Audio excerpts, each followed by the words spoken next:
29. 부모. 원삼이를 역정스럽게 불러가는 것을 보면 상훈이가 감정이 난 모양이다. 누구나 그 뜻을 알았다. 경의 모친은 그럴수록에 병화가 밉살스럽고 병화 앞에서 알찡거리는 딸이 못마땅하였다.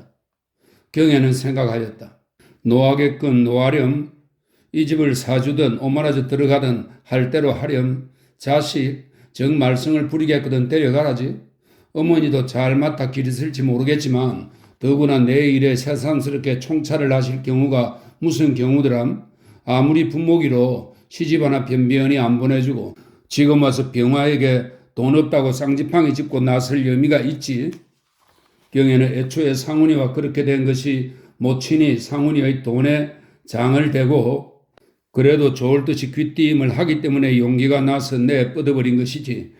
만일에 모친만 다 잡아서 안 된다고 뿌리치고 다른 데로 시집을 보냈다면 오늘날 이렇게는 안 되었으리라고 생각하는 것이다. 그렇다고 모친을 그다지 원망은 안 하나 지금의 제 마음대로 겨우 병화를 붙든 것을 반대하는 데는 화가 나는 것이다. 원삼이 내외가 간 뒤에 경애는 재촉해서 모친을 먼저 보냈다. 모친은 경찰서로 가지고 갔던 경애의 옷이며 금침을 가지고 가겠다고 실랑이를 하는 것을 기어이 빼앗아 두었다. 얼마 동안은 병인을 위하여서도 여기서 묵어야 하겠고 이제는 상점일을 탐탁히 다 잡아보아야 하겠다고 생각하는데 마침 이부자리를 가져오게 된 것은 잘 된 것이다. 모친은 부르르 화를 내고 가려다가 그래도 마음이 안 놓이는지 문턱까지 배웅 나온 딸을 데리고 나갔다. 너 어찌자고 그러니? 모친은 으쓱한데 비켜서서 딸을 족친다. 무얼요? 딸은 무슨 말이 나오려는지 모르는 것은 아니나 입을 삐죽하며 대꾸를 하였다. 무엇하니? 일껏 마음을 돌려서 이렇게 가게까지 내주었는데 남의 공을 모르고 너는 너 할 대로만 하면 누구는 역심이 아니 나겠니? 누가 가게를 내주고 무어 나 할 대로 했어요? 딸의 말은 점점 뾰롱뾰롱 빗나가기만 한다. 은삼이가 자기 상점이나 다름없는 여기 와서 일한다고 역정을 내는 걸 봐도 알 일이 아니냐. 너가 어제 얘에서 자고 하니까 화가 나서 그런 게 아니냐. 어쨌든 지금 또 덧들여 놓으면 어쩌자 말이냐? 저 화를 내고 안 내고 누가 압니까? 어쨌든 잔소리 말고 그놈 병화란 놈은 내쫓아야 한다. 그놈을 밥 먹여가며 두어야 경찰서로 붙들려나 다니고 매나 얻어맞으러 다녔지 소용이 뭐냐? 그건 걱정 마시고 어서 가세요. 경애는 속이 바르르 하는 것을 참고 큰 소리 없이 어서 가게만 하려 하였다. 걱정이 왜 안 되니? 그놈하고 공연히 엉정벙정하다가는 요거나마 들어먹고 이제는 굶어 죽어 왜 정신을 그대로 못 차리니? 글쎄 공연한 소리 마시고 어서 가세요. 경애의 목소리는 다시 퉁명스러워졌다. 내가 가는 게 걱정이야? 모친의 목소리가 불끈하였다. 가령 먹을 것은 먹고 훅 불어 새는 한이 있더라도 조금은 몸조심도 하고 저편을 달래서 이 집값이라도 치르게 하고 차차 너희 마음대로 어떻게든지 할 게 아니냐? 누구를 부르세라 말이에요? 어떤 년은 누구 덩쳐먹으러만 다니는 그런 더러운 년인 줄 아셨습니까? 경애는 발끈 터지고 말았다. 그럼 뭐냐 지금 하는 짓이? 누가 무슨 짓을 했단 말이에요? 이 상점을 누가 버렸기에 말씀이에요? 집 임자를 내쫓고 어떡하라시는 거야요? 이 상점이 조가의 돈이 오리동록이나 뜬 줄 아시오? 경애는 안 하려던 말까지 해버렸다. 그럼 네 돈이라 말이냐? 이때까지 한 말은 모두 거짓말이었단 말이야? 거짓말이든 정말이든 그건 그렇게 알아 무얼 하실 테예요? 계집에 미쳐서 저 아버지한테도 신용을 잃고 땅섬지기나 얻어가지고 그게 분해서 자식까지 의절하려 덤비는 그놈을 무얼 바라고 어쩌라 말이에요? 경애는 분김에 그대로 퍼붓는다. 그게 무슨 소리냐? 모르시거든 가만 계세요. 행시하는 자식이 있고 김인물이 맞풀고 30년을 살던 조강지처까지 내몰려고 나이 50이나 먹은 놈이 입에서 전내가 나는 년을 집구석까지 끌어들이고 실화를 버렸는 그게 사람이라고 생각하시오? 무엇? 경에 모치는 모든 것이 금시초문이었다. 그러나 케어 물어야 그런 건 자세히 알아서 무엇하느냐고 딸은 핀잔만 준다. 전차에 올라앉아서도 딸의 말이 정말일까? 병화란 여성한테 홀딱 빠져서 상훈이와 떨어지려니까 있는 흉 없는 흉을 떠들쳐내는 것은 아닌가? 곰곰 생각하여 보았다. 모친은 전차가 총독 앞에 오자 홧김에 이 길로 상훈이에게를 가버리라고 차를 내려버렸다. 11시가 넘었으니 늦기는 하였으나 무슨 이야기를 하면 오히려 늦은 뒤가 좋고 지금 들어앉은 것을 분명히 알았으니 이 길로 가지 않으면 또 언제 붙들어 볼지 모른다고 생각한 것이다. 그뿐 아니라 어떤 연인인지 정말 집에 끼고 있다면 자는데 뛰어들어가 한바탕 북새를 놀아주는 것도 좋은 일일 것 같다. 우선 어떤 연인가도 보고 내 딸 자식은 어떻게 할 테요? 외손주 새끼는 어쩔 테냐고 단단히 담판도 하고 이래저래 부그르르 끓어오른 화풀이라도 하고 싶다. 또 그녀하고 헤어질 수 있으면 헤어지게 하고 딸과 살게 하고 싶으나 정하면 말이 난판에 규정을 내고 단 몇십석이라도 아이 몫을 떼내자는 생각이었다. 그러나 그렇게 된데도 병아와는 떨어져야지. 그대로 두면 상훈이에서 쫄라낸다 해도 결국에 그놈 좋은 일 하고 말 것이 염려이다. 대문은 닫혔으나 찌걱찌걱 흔드니 행랑에서 단통 누구세요 하고 소리를 친다. 이거 웬일이십니까? 금방 효자동에 있던 사람이 이 밤중에 달려든 것을 보고 또 무슨 일이 났나 하여 놀란 것이다. 영감 계시지? 따라 들었으면 묻는다. 지금 막 나가셨어요. 뭘? 주무시니까 어려워서 그러겠지만 급한 말씀이 있으니 좀 여쭙게. 아니 와요. 정말 나가셨어요. 이 밤중에? 아, 영감께서야 이제 초저녁이시죠?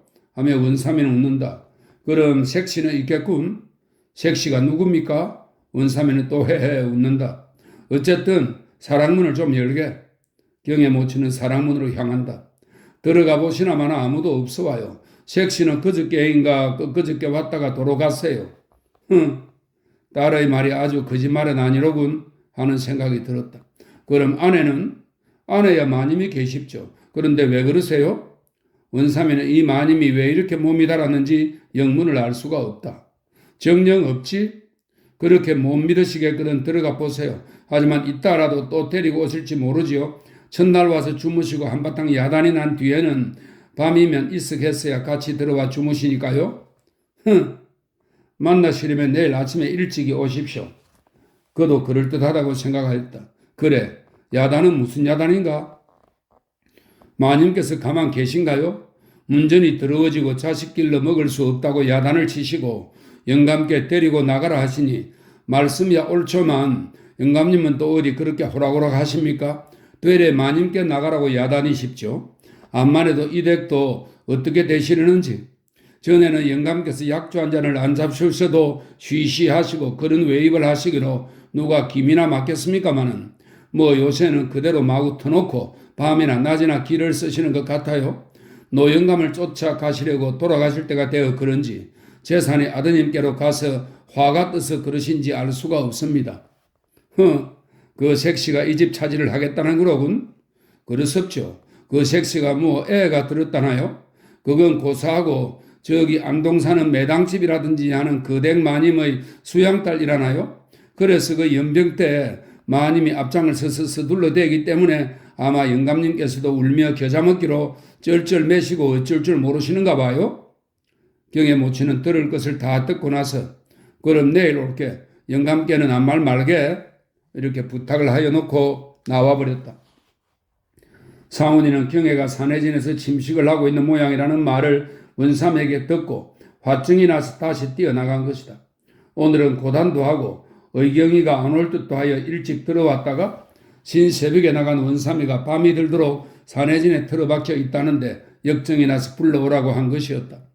오늘 신새벽에 병활한 놈이 와서 아침 단잠을 깨워 원삼이를 빌리라고 하기에 사랑방에는 의경이도 자고 하는데 긴 잔소리가 하기 싫어서 선뜻 그러라고 해서 배송을 내기는 하였지만 원체 그 산해진이랑 경애가 병화를 데리고 하는 것이 못마땅하여 한 번도 들여다본 일이 없는 터이다. 집을 사달라고 조르니까 걸음하고는 하였지만 돈도 문제려니와 병화와 동사를 하는 동안은 결코 사줄 생각이 없다. 상훈이는 안동 내거리에서 전화를 빌려서 산해진에 걸고 좀 만나자 하니 경애는 나올 수 없다는 냉랭한 대답이었다. 오늘이야말로 귀정을 짓자는 생각으로 30분이라도 좋으니 편할 대로 아무 데서나 만나자고 애를 하다시피 하여도 경애는 도저히 나갈 수 없으니 내일 아침에 댁으로 가마고 한다. 하는 수 없이 그러라고 약속을 하였다. 의경이가 오늘은 와서 자지 않을 테니까 내일 아침에 경혜가 온데도 상관없다고 생각한 것이다. 규정을 내자 내 것은 밤낮 그게 그 소리 같지만 경혜의 확직한 의향을 들어보고서 의경이 이를 조처하자는 것이다. 의경이는 싫은 것도 아니요 좋은 것도 아니다. 경혜만 분명히 말을 하면 언제든지 떼어버릴 수 있다고 생각하는 것이다. 그리고 병화와 갈라서기만 한다면 서로 무슨 관계가 있다 하여도 끝까지 거점은 눈 감아버리고 집도 무슨 짓을 했으든지 사줄 생각이다. 그러나 의경이 편해서야 그렇게 하라고 내버려 둘 리가 있는가? 요새로 부쩍 쥐어치는 것이다. 의경이는 집에서도 나오고 유치원도 벌써부터 허지부지 그만두어 버렸다. 게다가 몸 안 한 지가 넉 달이라 한다. 언제인가 상훈이가 청목당으로 붙들려 간 것을 매당집과 함께 가서 경혜를 만나보고 오던 날 매당집에서 그대로 자버린 뒤로는 영영 집에서 뛰어나온 것이다. 그 이튿날 유치원도 그만두라고 부친이 가두어 버렸으나 언제까지 갇혀있을 사람도 없지만 밖에서도 갇혀있게 내버려 두지도 않았다. 또 사실 배는 불러가는데 집 속에서 형편도 못 되었다. 매당집이 제가 난 딸같이 하고 잔뜩 끼고 있는 바람에 그 날개 밑에 푹 쌓여 있던 것이다. 그러나 때는 돌아왔다. 조의관이 덜컥 돌아가니 좋아할 사람도 하고 마는 중에 매당집은 더구나 한숨 휙 돌렸다. 파리 한 마리가 죽어 자빠지면 어느덧 벌써 개미 거둥이 일어나서 이놈의 송장을 끌어가기에 영치기 영차하고 까맣게 덤벼서 뒤법석을 하는 것이다. 매당은 개미의 여왕이다. 매당집은 개미 굴이다. 아우님 차례로는 얼마입니까? 난 몰라요. 단 200석이라오. 귀순이 몫으로 50석. 그거라도 우선 받아두는 게지. 매당과 수원집이 조상 뒤에 만나서 조상으로 주고받은 첫인사가 이것이었다. 우리 조카님이 수납뜨군. 수원집이 의경이를 보고 비아냥대며 하는 말이었다. 얼마? 매당은 눈이 커졌다. 200석. 게다가 현금이 한 2, 3천 원 차례에 가겠지. 단 200석이야? 장내 사위 상훈이가 단 200석이라는데 놀라 자빠졌다. 하지만 그렇게 꼼꼼하고 비자위게 하고 간 영감이 정미수 하나만은 위계로 준다는 말이 없이 유수에도 안 써놓았으니 이제 좀 말썽일걸. 우리도 그까지 정미수에는 쌀씀이나 있으려니 했더니 웬걸 영감이 꼭 가지고 쓰는 장부에 보면 줄 잡아도 현금 2, 3만 원 넘고 집이며 가게며 할만하다던데. 수원집보다도 매당집의 입에 침이 괴었다. 일 맡아보는 놈이 홀깍 집어삼키면 어쩌누? 장부가 뻔하니까 그렇게도 못된데 어쨌든 영감이 그걸 왜 잊어버렸던지. 어쨌든 매당집은 새판으로 팔을 걸고 나설 차비를 차렸다.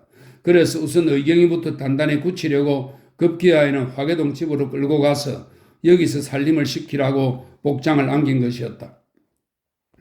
이왕이면 화계동 집으로 들어가서 살자지. 어차피 나는 쫓겨나고 화계동 마누라가 큰 집으로 들어갈 것이니까 얼른 서둘러야지. 그렇지 않으면 홍경에게 자리를 뺏길걸.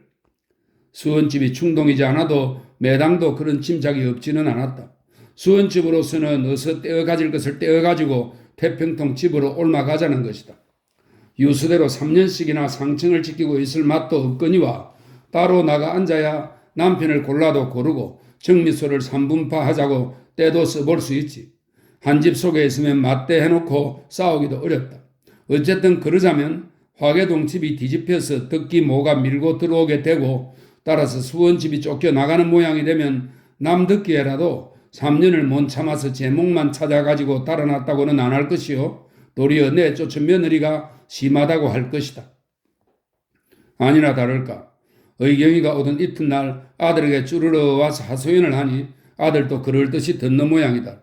수원집은 속으로 웃으며 저희가 뭐라 할 때까지 가만히 구경만 하고 있고 매당도 우선 그렇게 걸어놓았으니 좀 뜸을 들여서 또 한 번만 북새를 놓으면 제대로 되리라고 생각하는 것이다. 하필 큰 마누라를 내쫓고 들어앉아야 맛이 아니지만 언제든지 모녀가 아들에게로 가고 말 것이니 그 뒤에 경혜가 새치기를 할까 보아 앞질러서 두는 것이다. 아무려면 그 200석이 1년을 갈 텐가 이태를 갈 텐가. 계집 자식을 먹여 살릴 테니 걱정인가. 어느 년의 코알에 진상이라든지 까불리고 말바에야 의경이나 주어서 자식이나 살게 하고 의지를 하게 하여야지. 정미소는 아무 말 없이 돌아갔으니까 의뢰 상훈이 차지가 될 것이니 그것으론 더 늙기 전에 한번 써보고 그거나마다 털어먹던 새옷 한 벌 입혀서 큰 길 아들의 집으로 내밀어 두면 개구멍 바지가 들어온다고 내밀리야 있을라고? 싫어도 제 아비요 미워도 제 남편이면야 망령나자 철랑그만 다행해서 넓게 편히 입히고 먹이다가 환갑진갑 지내고 잘 파묻어까지 줄 것이니 그런 상팔자야 또 어디 있을라고? 매당집은 수원집과 의경이를 앞에 놓고 이런 소리도 하였다. 경희의 자식 몫으로는 집안채와 가게를 벌려주었으니까 의경이의 뱃속에 든 그 몫으로는 그 200석을 뺏고야 말겠다는 것이요. 또 정미소를 차지하게 되면 그 돈 쓸 때까지만 의경이들어 살라는 것이다. 이튿날 경혜는 일찍이 화계동으로 찾아 나섰다. 10시쯤 가마고는 했으나 의경이가 가기 전에 자는 것을 습격하자고 몸이 고된 것을 일찍 일어난 것이다. 이 편에서 싫어하는 것 같이 되어서는 돈도 안 나오고 체면에 좋지 못하니까 의경이 때문에 물러나는 것처럼 뒤집어 씌워야 말하기가 의연하겠기에 그런 것이다. 경혜는 다짜고짜 안으로 들어갔다. 주인마님은 안방에서 유리구멍으로 내다보다가 고개를 오므라뜨리고 원삼이 청한 부엌에서 밥상을 보다가 그래도 어제 한번 보아서 낯이 익다고 반색을 한다. 에구 어떻게 오세요? 하고 멋모르는 음음은 안방에다 대고 마님을 부른다. 마님은 시키지 않은 짓도 한다는 듯이 왜 그래? 소리를 몰풍스럽게 지르고 내다보며 인사도 하는 둥 마는 둥이다. 4, 5년 전 감정이 그대로 남아있는 모양이지만 사랑에 하나 자빠져 있는데 또 하나가 기어드는 것도 보기 싫고 도대체 이따위들을 딸 자식에게 보이기가 싫은 것이다. 얼마나 속이 썩으십니까? 잠깐 지나는 길에 영감교회 권고나 하고 갈까 왔습니다. 경혜는 비아냥거리는 듯도 하고 동정하는 듯도 한 소리를 하고 사랑으로 주르르 나가버렸다. 마루 위로 잡담 제하고 올라서며 문을 똑똑 두드리니 두런두런 이야기하던 소리가 뚝 그치고 상훈이가 마주 나오다가 몹시 놀라며 당황해한다. 의경이는 세수를 하고 채경 앞에 돌아앉아서 머리를 가리고 앉았고 영감은 지금 막 일어난 모양이다. 채경 속에 비친 의경이는 잠깐 놀라는 기색이더니 시침이 떼고 쌩긋 웃으며 그대로 앉아서 빗질을 하고 있다. 신혼초에 신혼여행을 한다든지 하지 않고 이게 뭐예요? 남의 집 귀한 따님을 데려다 놓고 겹방살이를 시키다니? 경혜가 첫 대박이에 농조로 붙이는 바람에 상훈이는 허허 하고 웃어버렸다. 의경이도 거기에 끌려 쌩글 웃고 돌아보며 인사를 한다. 이 여자 입에서 가시 돋친 소리가 나오지 않는 것만은 다행이나 그래도 노하고 덤비지 않는 것을 보니 상훈이는 마음에 덜 좋았다. 큰 마누라가 바가지 끓는 것은 큰 마누라답지 않고 성가시기는 하지만 그래도 내 사람이기 때문이다. 그러나 경혜가 끌끌 웃고 마는 것은 벌써 마음이 천리 말리 떨어져 나간 증거다. 살림이나 시작하시고 구경오라고 하실 일이지 한참 재미있게 지내시는 자랑하려고 부르셨소? 살림은 누가 살림한대? 상훈이는 열없이 웃는다. 또 남 못할 소리를 하시는구려? 하고 나무라듯이 남자를 흘겨 보다가 의경이를 돌려다보며 여보 아씨 이 어른은 곧잘 미친 체하고 떡목판에 엎드러지는 양반이니 정신 차리고 꼭 붙더우.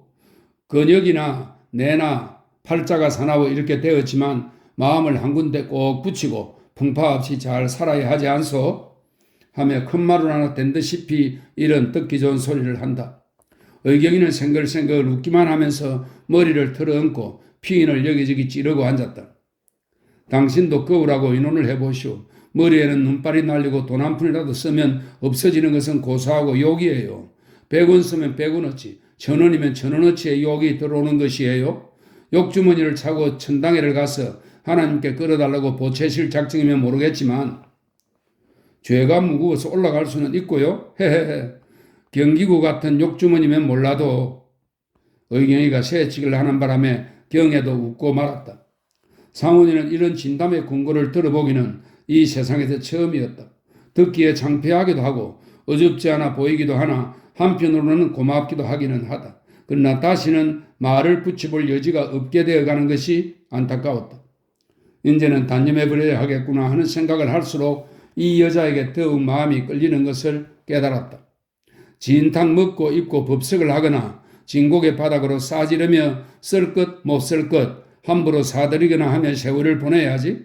그렇지를 않으면 온종일을 톡톡 쏘고 짜증만 내는 이런 어린애를 하루 이틀은 데리고 지내기엔 재미가 날지 몰라도 한 달, 두 달, 1년, 이틀을 어떻게 데리고 살까?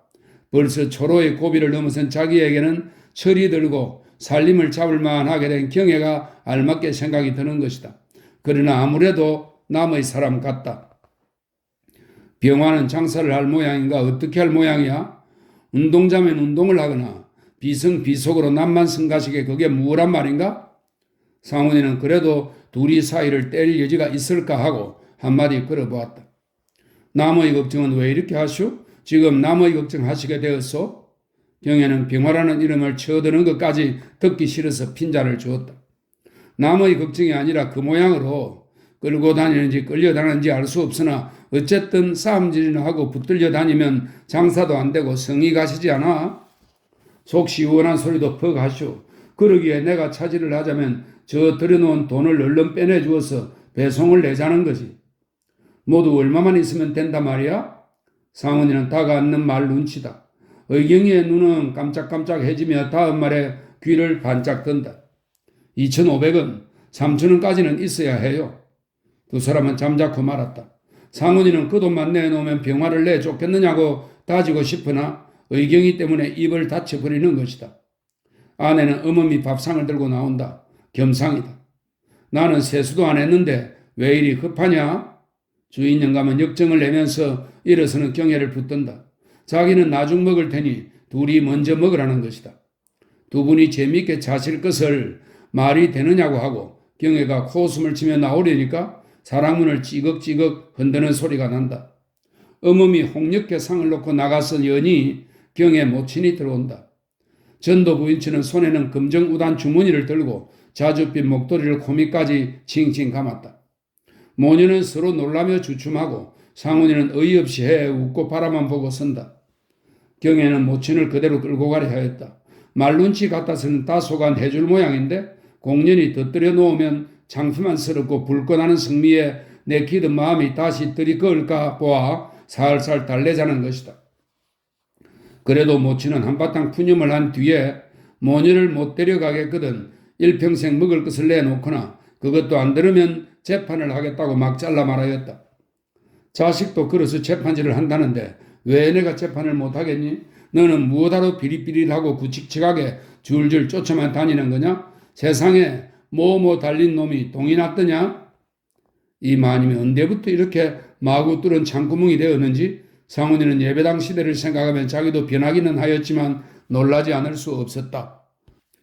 자식을 걸어서 재판질을 한다는 것은 상훈이 들어보라는 말이다. 정미소를 듣기가 두말 없이 곱게 받치면 모르거니와 그러지 않으면 소송이라도 제기한다는 소문이 있기 때문이다. 사실 여부는 당자에게 듣지 못하였으니 아직 알 수 없으나 상훈이와 최참봉까지도 이제는 팽팽하고 깔끔한 듣기에서 붙어서 먹을 것이 없을성 싶은데 또 한 가지는 상훈이가 초상 때 무시를 당한 것이 더욱 분해서 돌아간 노 영감의 중동 문제를 쳐들고 흑백을 가리는 기미가 보이기 때문에 형세는 일변하여 상훈이에게로 돌아붙어 가지고 정미소를 안 내놓으면 소송한다고 떠들고 다니는 것이다. 이것이 위선 엄포지만 그 길에 지금 들어있는 집도 명도 신청을 하겠다고 소문을 내놓는 것이다. 그것은 노 영감이 전답은 듣기의 것을 모두 명의를 바꾸어 놓았으니까 꼼짝 건드릴 수도 없으나 이 큰 집만은 명의를 그대로 두고 듣기가 들어있으라고 유서를 썼을 뿐이니까 법률상으로는 상속권이 있는 상훈이가 주장을 하면 차지할 수 있는 이유로다. 물론 듣기의 승리로 고소까지 하도록 만들 리가 없을 것을 알기 때문에 상훈이를 에워싸고 있는 놈들이 변죽을 울리고 다니는 것이다. 어쨌든 경애 모친은 이렇게까지 막 잘라 말하려고 온 것은 아니었는데 의경이가 자기 딸보다 어리고 이쁜 것 같은 것이라든지 부부처럼 들어앉았는 것을 보니 심사가 치밀어서 마음먹은 것과는 딴청의 소리가 나온 것이었다.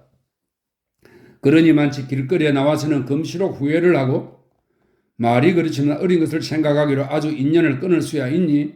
입에서 전내나는 것하고 꼴보니 오래갈 것 같지도 않지 않느냐? 하며 이번에는 다시 딸을 달래려 든다. 경애는 모친의 얼굴을 쳐다보았다. 모친의 쥐었다 펴었다는 수단이 이렇게 늘었을 줄은 의외였다.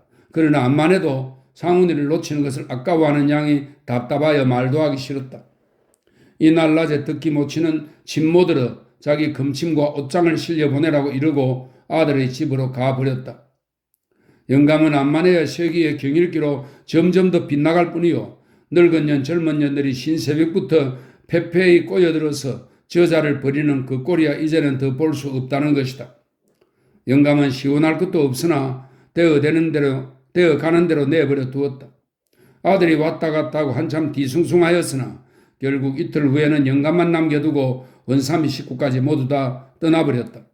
원삼이 내에는 있을 맛도 없는 판에 매당이 제 사람을 들이려고 행랑도 내놓으라니까 마침 잘 되었다고 산해진으로 가게는 되었으나 거기에 방세가 없어서 효자동 근처에 새빵을 얻어들고 원삼이만 상점 일을 보게 되었다. 듣기 못 치는 세간을 부덩부덩 디미니 수원집은 무슨 생각이 들었는지 안방은 내놓지만 3년상을 마쳐야 떠나지 않겠냐고 점잖게 버티고 보았다. 어쨌든 난 모르겠으니 자기 세간은 광속으로라도 몰아넣고 방 하나만 내놓으라고 일러놓은 후 화계동으로 조카님 즉 의경이가 집드는 구경을 갔다. 이제는 매당집 마당에서 마주칠 때와 같이 상훈이에게 싸고 기이고 하지도 않거니와 듣기를 배쳐가는 공동 목적으로인지 한편이 되어서 매우 구순하고 의논성스럽게 지내는 터이다. 매당은 신이 났다. 시집간 딸을 세간이나 내주듯이 큰 마누라의 세간짐이 문전을 채 떠나기 전에 동생 형님하는 축을 앞뒤로 거느리고 쭉 들어섰다. 그래야 매당이 가지고 온 것이라고는 성냥통 한가뿐이다. 집안을 들부셔대고 안방에 채를 잡고 앉아서 세간을 사들이는 판이다. 살던 솜씨요 하던 솜씨라 발기가 머릿속에 있고, 이 발기는 사람이나 물건의 이름을 쭉 적어놓은 글입니다. 발기가 머릿속에 있고 말 한마디면 떼그러 하는 영등같이 들어서는 말이다. 영등같이는 그림자 등에 나타난 물체처럼 갑자기 이 말입니다. 영등같이 들어서는 것이다. 신부는 꾸는 창훈이와 최찬봉이다. 이 마누라쟁이의 손으로 수양딸, 조카딸, 아우님들의 세간을 1년에도 한두 번 내는 것이 아니오. 그럴 적마다 최찬봉이 심부름을 한 것이니 최찬봉도 이르기 뻔하다. 그러고 보니 종로시정에서 매당이 적어 내보내는 발기를 네 분부라고 거역할 것이냐? 값은 좀 비싸도 물건만 좋은 것으로 라는 것이 이 마누라의 섬탁이다. 어차피 돈 쓰는 놈이 따로 있으니 사는 사람도 그렇겠지만 파는 사람도 물건만 눈에 차게 쭉쭉 뽑아서 들여놓아주면 한 푼 깎지 않고 군소리 없이 제꺽제꺽 치러주게 되니 이 마누라의 신용과 위세가 더 떨치는 것이다. 장진의 기별에서 화류 삼청장, 채경이 번쩍거리는 의거리, 금심은 아직 없어도 건침방, 사방탁자, 문갑, 요강받침, 채경, 보료, 안석, 장침, 사방침, 무엇. 잔장 뒤주는 착간으로 들여모시고 마루에는 양식으로 꾸민다. 유기전에서 사람이 와서 사기는 음을 데리고 차집이 손수 사러 나간다. 부엌에서는 솥을 거는데 건너방에서는 이 집 저 집 친모 마님이 모여 앉아서 금침을 마르기에 부산하다. 어느 날이 납체, 어느 날이 성례인지 혼인지 몇 갑질 나게 안팎이 디웅신을 신고 야단법석이다. 그래야 원삼이 친구들은 한 푼벌이 구멍에 걸리지도 못하고 세간짐이 들어갈 때마다 숙설거리는 것이다. 며칠이나 살려는 후 어떤 희사시가미인지, 희사시가미는 여학생의 별칭입니다. 어떤 희사시가미인지 큰마누라 내쫓는 날로 저렇게 끌어들이고서도 신상이 좋으려고? 아따 이 사람 년이야 말할 것 있나? 놈이 죽일 놈이지. 천주학도 쏙 들어갔나 보네만 늙은 놈이 아스라 말이야. 아무튼지 보배야 큰 미천이야. 나도 딸 하나만 얌전히 낳았으면 부원군 노릇 하려만. 이러다 뿐인가 우리 언년이네를 12삼람 먹여 기생방에 박내거려. 그래서 5대만 키우면 대가 막내 마마가 되네거려. 그래서 허허 막내딸은 있어도 막내 마마야 있겠나마는 어쨌든 막내니까 귀여우면 흠씩 받겠네거려. 아따 말만 하게 그려. 더 들으는 뭘 하나. 그때 쓱 올라서면 별리 놓아서 2잔 낼 테니 오늘 한 잔 내보라 말일세. 그거 좋은 말일세. 그 별리 한 잔부터 자네가 내보게. 5년 후에 먹을 것 다가먹세 그려. 아차차 언년이부터 어서 만들어 놓아야 하겠네. 허허. 허. 없는 놈은 객적은 입씨름으로 충복도 하고 의안도 하나 있는 양반은 부른배를 내리느라고 싸움으로 악다구니를 하는 것이다. 매당은 집든지 대여섯 만에 10상점 20점 방에서 뽑아 들여온 발기 한 묶음을 상훈이 앞에 내놓았다. 상훈이는 펴보지도 않고 그대로 집어서 최참봉을 주며 덕기에게 갖다가 주라고 명하였다. 아들이 장성하면 아비가 장가를 드리고 자식이 남봉이면 싫어도 어찌는 수 없이 아비가 해옥값을 치러주거나, 이 해옥값은 기생 등과 관계를 갖고 그 대가를 주는 돈입니다. 자식이 남봉이면 싫어도 어쩌는 수 없이 아비가 해옥값을 치러주거니 자식이 아비의 해옥값을 못 치러줄까? 하물며 첩치가 하고 세간 사서 물건값 치러난 아비의 은명을 거역할 그런 불효, 그런 후레의 자식이 어디 있을까? 상훈이도 그렇게 생각하고 매당도 그렇게 생각하고 의경이도 그렇게 믿는 것이다. 덕기는 최참봉이 주는 것을 받아서 한 장, 두 장, 석 장까지는 펴보았으나 그대로 다시 착착 접어서 최참봉에게 내주며 나는 이런 물건 사들인 일 없다고 내던지는 소리를 한다. 최참봉도 받지 않았다. 자네 어르신네 분부니까 자네 알아 할 것 아닌가? 덕기는 그로 그럴듯해서 주머니에 넣고 화계동으로 올라갔다. 대관절 어떤 형편인가 구경이나 하자는 생각이다. 안방에서는 떠들썩하고 마루에서도 요단스러이 도마질을 하는 한편에서 상을 보고 무슨 잔치집 같으나 그보다도 덕기는 들어서면서부터 집을 잘못 찾았나 하는 생각이 들만치 모두 눈 서투르다. 세간이 눈 서투르고 사람이 눈 서투르다. 마루 끝에 여자의 흰 고무신이 쭉 늘어놓인 것을 보고는 올라설 용기도 안 났다. 뜰과 마루에서 오락가락하며 음식을 차리던 옆편 애들은 낯선 남자 손님을 흘금흘금 바라만 보다가 누구인지 안방에 대고 소리를 치니까 방 안이 잠잠해지며 최참봉이 내다본다. 어서 올라오게. 덕기는 안방문을 열고 들어서려니까 뿌듯이 들어앉은 젊은 아낙네들이 호령이나 부른 듯이 와짝 일어서며 미인의 시선이 일제 사격을 하는 바람에 덕기의 얼굴은 화끈 달았다. 어떤 얼굴이 어떻게 생기고 누가 무엇을 입었는지는 눈에 하나도 보이지 않았으나 그 여자들이 들어서는 자기와 바꾸어 행렬을 지어 마루로 나간 뒤에 머리에 남는 것은 몸맵시가 일매지게는 모두 다 고르고 가지런하다 이런 뜻입니다. 몸맵시가 일매지게 기생 같다는 인상뿐이다. 기생을 이렇게 많이 부르다가 놀이를 꾸미시나? 덕기는 이렇게 생각하며 혼자 속으로 입을 딱 벌렸으나 필시 매당집에 다니는 그런 계집들이 지발이 온 것이려니 하는 생각도 들었다. 그러나 팔선녀인지 몇 선녀인지 삐고 나니까 거기에는 서조모가 쌩긋 웃으며 쳐다보고 앉았고 그 옆으로 우둥퉁하고 거벽스런 중노 부인이 앉았는 것이 놀랄 것은 없어도 무심하였던 덕기에게 좀 의외였다. 아랫목 새 보려 위에는 부친이 잠자코 담배를 피우며 앉았다. 상훈이는 눈에 안 띄고 최참봉만 옆에서 수원집과 너른히 앉았다. 거기 앉게 그려 수원집이 말을 건다. 어제 예에서 주무셨습니까? 덕기는 어제 서조모가 집에 들어와 자지 않은 것을 생각하고 수인사로 인사를 하였다. 한데 어떤가? 아주 딴집같이 눈이 부시지? 수원집은 덕기가 무슨 말을 하러 온 것인 줄 알기 때문에 짓궂이 이런 소리를 하고 방안을 새삼스레 돌려다 본다. 덕기도 아무 말은 안 하였으나 무심코 방안을 돌려다 보았다. 유리같이 어른거리고 찬란한 속에서도 덕기의 눈을 놀라게 하는 것은 방안 사람의 얼굴이 아랫목에서도 보이고 윗목에서도 보이고 맞은벽에도 있고 자기의 얼굴과 그 뒤에 일자로 쭉 걸린 여자 망토와 조바위와 목도리들이 찬란히 마주 비치는 중에도 긴 상답의 한 귀퉁에서 저 끝을 바라보듯이 맞은편 채경 속에 망토와 목도리 행렬이 쭉 뻗어나간 것 같이 들여다 보이는 것이다. 무심하였더니 덕기의 뒤에도 채경이 달려서 마주선 채경이 몇 겹으로 반사를 하는 것이었다. 도대체 이 집은 채경으로 도배를 한 말하자면 채경방이었다.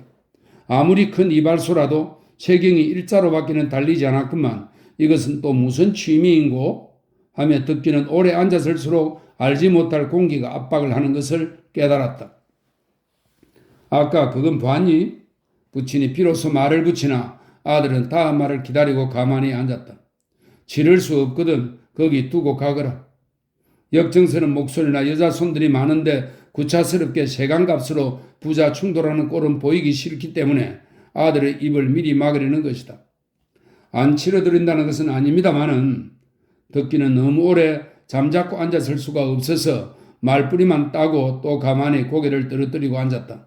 그러나 복통이 터져서 속은 끓었다.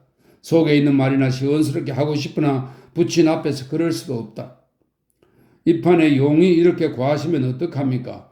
여간한 세간 나부랭이야 저 집에 안 쓰고 굴리는 것만 갖다 놓으시도 넉넉할 게 아닙니까?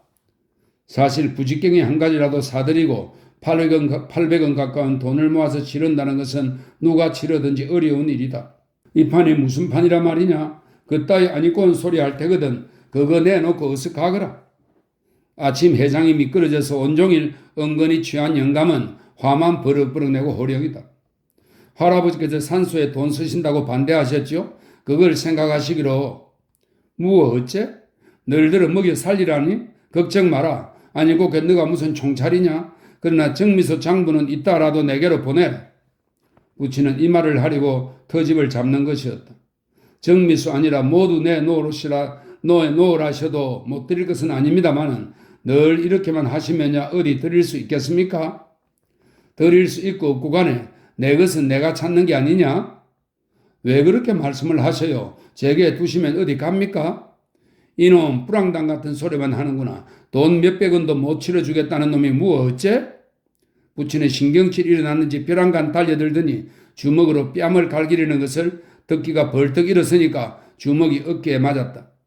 덕기는 술에 취한 이를 덧들여서는 안 되겠다 하고 마루로 피해 나와버렸으나 금시로 정이 떨어지는 것 같고 그 속에 앉은 부친은 딴 세상 사람같이 생각이 들었다. 남의 눈을 끄리고 소문을 무서워할 때는 위선자이기는 하여도 그래도 상식적 보통 사회의 한 사람이었다. 그러나 종교이고 가면이고 다 집어던지고 난 오늘에는 어느 편으로나 철저한 것만은 오히려 취할 점이요. 자기 자신도 무거운 갑옷 두구나 벗어놓은 듯이 가쁘달지 모르겠으나 이렇게도 타락하여 갈 수가 있나 하고 놀라지 않을 수 없다. 아버지도 이제는 저러시다가 세상을 떠나시는 것이다. 혼자 단식을 하였다. 르네상스 이후에 하나님을 잃고 산업혁명으로 밥을 잃은 현대인에게는 그래도 싸워 빼앗겠다는 의기도 있고 희망도 있다. 적어도 새로운 신앙을 얻었다. 그 신앙은 싸움을 시도하고 싸움 속에서 빵이 나올 것을 다시 신앙케 하였다. 그러나 아버지는 신앙과 빵을 차차 잃어버려가는 도중에 있는 양반이다. 전연히 잃어버린 사람보다 한 끝을 아직 붙들고 있는 사람은 어떻게 생각하면 행복하다 할지 모르겠지만 결코 그런 것도 아닌 모양이다. 전부를 잃어버린 사람은 일시에 절망하고 방황할지는 몰라도 어떤 길이든지 새로운 길이 열리는 것이지만 잃어버려가는 도중에 있는 자에게는 절망이나 방황이나 단념이나 새로운 진치나 희망이 없는 대신에 불안과 초조와 자탄과 원망 속에서 옷에 불붙은 사람 모양으로 쩔쩔 맬 따름이다. 절망도 없는 대신에 희망도 없다. 진취적 기력도 없는 대신에 이왕이면 모든 것을 내던지겠다는 용단도 없다. 어떻게 하면 이대로라도 끌어나갈까 하는 초조와 번민과 애걸 뿐이나 이렇게 불안을 잊어버리자니 주색밖에는 위안이 없게 되는 것이다. 그러나 마시면 마실수록 쾌락을 얻으면 얻을수록 고통은 더하여질 것이다. 집의 아버지는 현대인도 아니었다. 몰락의 운명을 앞에 두고 화에 뜨니까 저러시는 것이다. 그것을 생각하면 도리어 가엾으시기도 하나 그것은 아버지 일 개인의 운명만도 아니다. 전 유상계급인의 공통한 고통이다. 덕기는 이렇게 생각함으로써 부친을 미워하는 마음을 죽이고 이해하며 동정하려 하였다.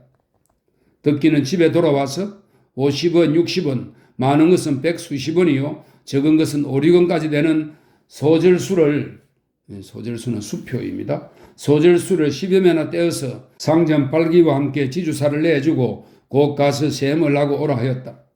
최참봉을 시키면 저희끼리 또 무슨 동티를 내고 2번, 3번씩 치르라고 성화를 바칠지 모르겠고 상인들을 불러들이면 소문만 왁자하여 창피스러운 것은 고사하고 우선 모친의 귀에 들어갈 것이 염려이기 때문에 쉬쉬 하고 지주사를 시키는 것이다.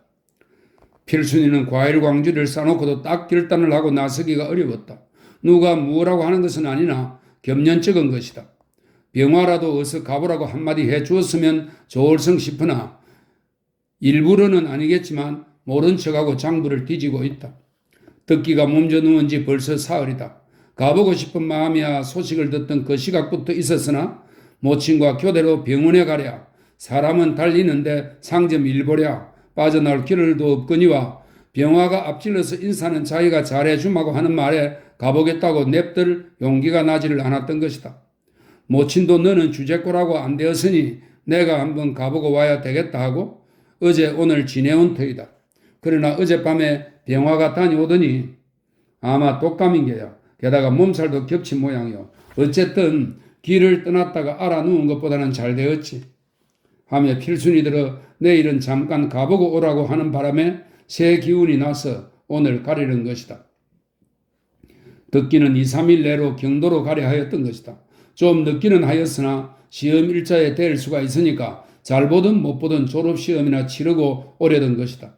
그러나 돌아오면서부터 병구안하랴 조상치르라 하여 몸이 휘진 데다가 필순이 부친이 입원하던 날 같은 때는 야기를 쏘이고 자정 넘어까지 돌아다녔고 또 경찰서에 붙들려 가던 날도 낮부터 나와가지고 새벽에야 들어가서 잤다.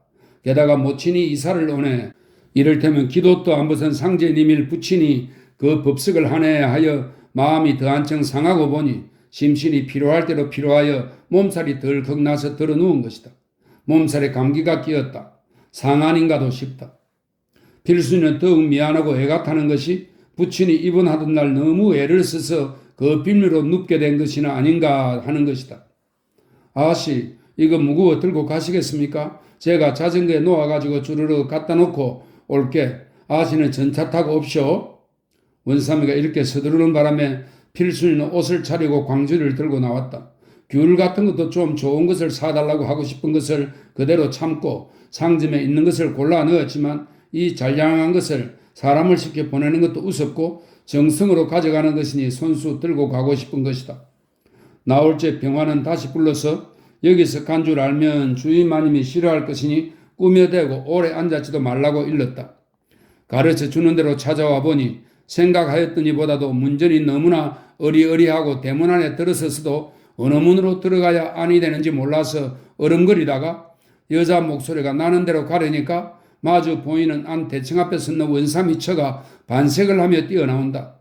원삼이처를 여기서 만날 줄은 의외였거니와 주인 마님한테는 산해진에서 간 것을 속이려는데 이 옆인 입에서 말이 날 것이니 낯선 집에서 아는 사람을 만난 것은 반가우나 그것이 우선 걱정이었다. 그러나 귀띔을 해둘 겨를도 없다. 마루에 서 있는 남치마에 행랑저고를 입은 색시가 안방문을 열고 들여다보며 무엇라고 하는 것은 아마 주인 아씨 모양이다. 필순이는 가지고 온 것을 마루에 놓고 인도하는 대로 방 안으로 들어갔다. 가슴 속이 어수선하고 모든 것이 눈에 똑바로 보이지를 않았다. 다만 얼굴만 확확 달아 올라왔다. 머리를 동이고 누웠던 듣기는 웃어 보이며 일어나 앉으려 하였다. 눈에는 열이 솟아서 벌겋고 밖이 춥지요? 하고 인사를 하는 소리가 숨이 턱에 닿는 소리다. 큰속골으로는 이 큰속골은 큰속근은 제일 큰 아궁이와 연결된 온돌의 골을 말합니다. 큰속골으로는 자는 아이를 누이고 양복장 고리에 와이셔츠가 매달리고 한 것을 보니 안방이 듣기방의 모양이다. 수원집이 안방을 내놓으니까 모치는 아들과 바꾸자고 하여 안방 차지를 하게 되고 살림도 며느리에게 맡겨버린 것이다. 필순이는 할 말이 없는 사람처럼 고개만 떨어뜨리고 앉았으려니까 주인 아씨가 과일 강주리를 들고 들어와서 앞에 앉으며 손님이 가지고 오신 거예요 하고 보자기를 푼다. 다시 보니 후덕스럽게 밋밋한 만면허님이라고 필순이는 생각하였다. 그러나 무엇라고 인사를 할 수가 없어서 역시 꿀먹은 벙어리처럼 앉았을 수밖에 없다.